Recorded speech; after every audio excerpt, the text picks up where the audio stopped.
एक सुहानी सी शाम थी। मैं पास ही के पार्क में बैठी थी।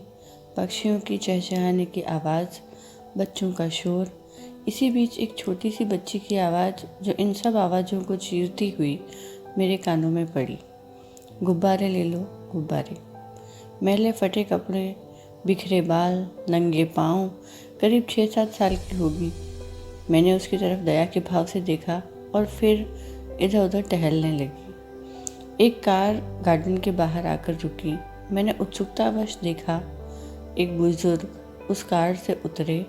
बड़ी मूछें, रौबदार, एकदम फुर्तीले और तंदुरुस्त दिखाई दे रहे थे। कार की दूसरी ओर जाकर उन्होंने दरवाज़ा खोला और एक छोटी सी बच्ची को गोद में उठाकर ले आए। गार्डन में आकर उस बच्ची को बेंच पर बैठाया, 2-5 मिनट बात की और जॉगिंग करने चले गए। बच्ची देखने में 6-7 साल की लग रही थी, काफ़ी मासूम और प्यारी। Pink frock, matching hair band और पिंक सैंडल। वो बच्ची बैठी बैठी दूसरे बच्चों को खेलते हुए देख रही थी। तभी गुब्बारे बेचने वाली छोटी सी लड़की राधा उसके पास गई और गुब्बारे खरीदने को कहने लगी। बेंच पर बैठी काव्या ने मना कर दिया। राधा पास ही खड़ी होकर काव्या को निहारने लगी। उसके मन में भी शायद इस तरह के अच्छे कपड़े, जूते का ख्याल घूम रहा था। कोई ग्राहक न देखकर राधा अपना सामान साइड में रखकर दूसरे बच्चों के साथ खेलने लगी। कभी घास, कभी पानी, कभी रेत, इन सभी में दौड़ते हुए उसे काफ़ी मज़ा आ रहा था। बेंच पर बैठी काव्या उसे लगातार देख रही थी। उसकी नज़र राधा के पाँव पर पड़ी। उसने देखा कि बिना चप्पल या सैंडल के वो खेल रही थी। उसने राधा को आवाज़ दी। राधा ने पलट कर देखा। उसने कहा, काव्या गुब्बारा लेना चाहती है। वो झट से दौड़कर अपना सामान उठा लाई। काव्या ने पूछा, तुम मेरे सैंडल पहनोगी? राधा सोच में पड़ गई कि अचानक एक अनजान लड़की उसके इतने खूबसूरत सैंडल उसे क्यों दे रही थी। काव्या ने दोबारा पूछा, तुम मेरे सैंडल पहनोगी? राधा कुछ बोलती उसके पहले ही काव्या ने कहा कि वो एक गुब्बारा खरीदेगी अगर राधा उसके सैंडल पहन ले तो।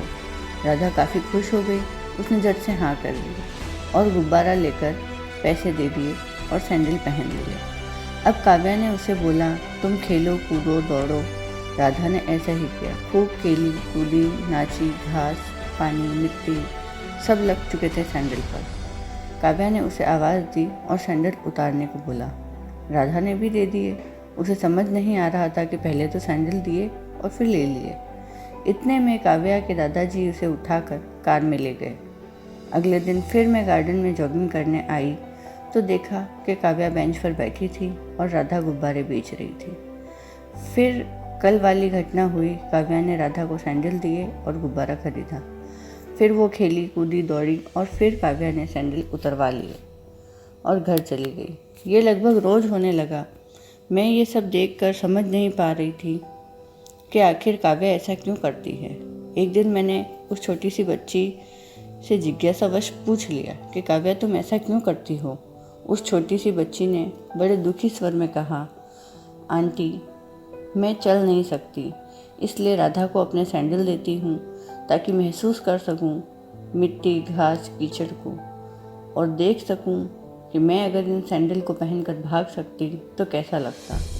मैं सन्न सी रह गई कि एक छोटी बच्ची की बेबसी ने मुझे सोचने पर मजबूर कर दिया और हिला सा दिया। मैं शब्दहीन सी बैठी हुई दोनों की ओर देखती रही और सोचती रही, जिसके पास सैंडल है वो चलने में असमर्थ है और चल सकती है, उसके पास सैंडल खरीदने के लिए पैसे नहीं हैं।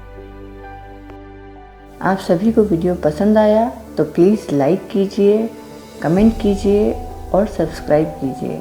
बेल आइकन को प्रेस करना ना भूलें ताकि आप और वीडियोस देख पाएँ।